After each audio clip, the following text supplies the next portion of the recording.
Hello,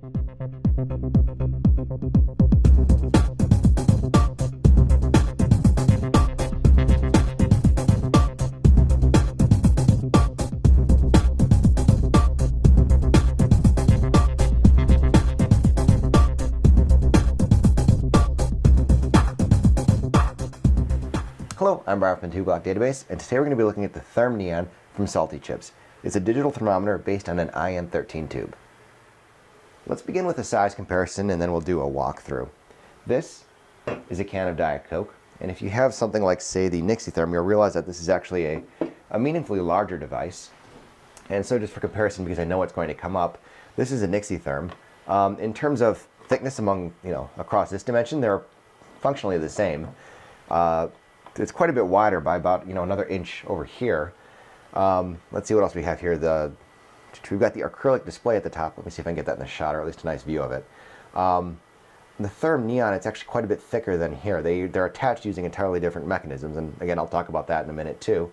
But yeah, it's a sturdy device. It actually feels really well built. There's nothing that wiggles. There's nothing that's loose, and it's substantial, but it's kind of cool and it kind of stands out on your desk.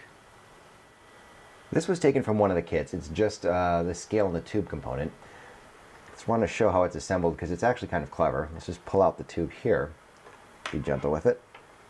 I don't know if you can see this. Let's try and get it in the shot here a little bit. There's actually a groove that's cut out that's just basically the dimension of the tube. And so this is still hollow. You could still stick something through here so it doesn't obscure the view in any way.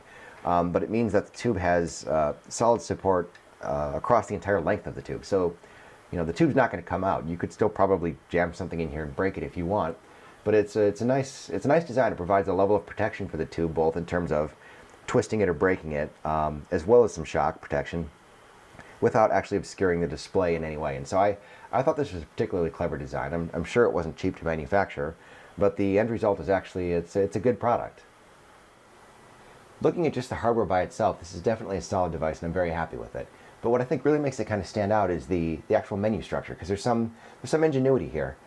On a Nixie clock, for example, you could have the hours digits being the menu item, and the seconds digit or something like that being the actual value. You can't really do that with this. In fact, you've really only got two ways to output information. You've got the color, the scale that you can change, and the height of the bar graph. And so how they actually do that is we're going to press the set button back here, and this flashes green. That lets you know that you're in the menu that you can set the menu item. The menu item is actually set by the height of the neon glow.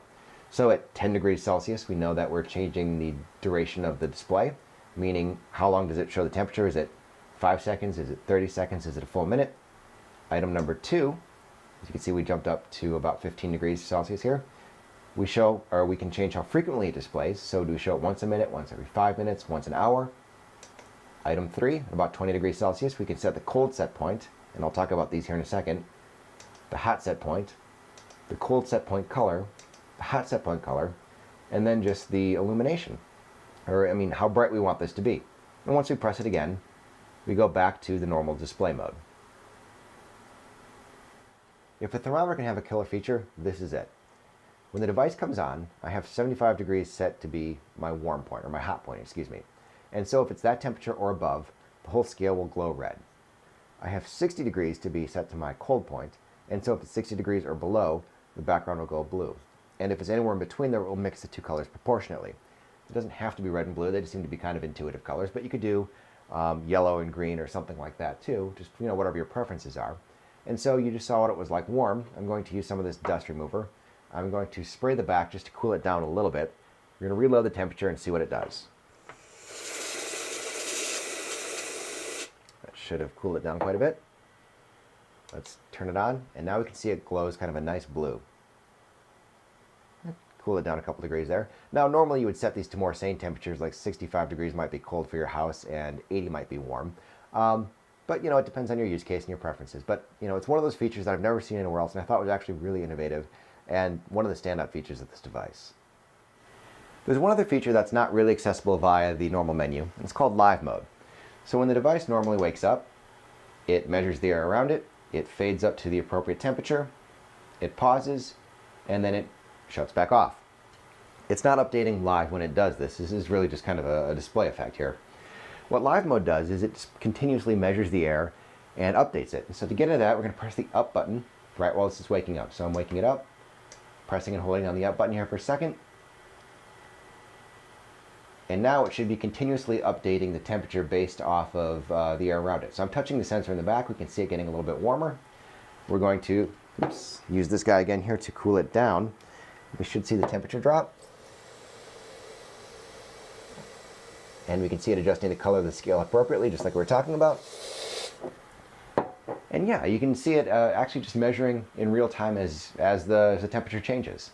And after 30 seconds, this will go back. It will turn off and go back into normal display mode.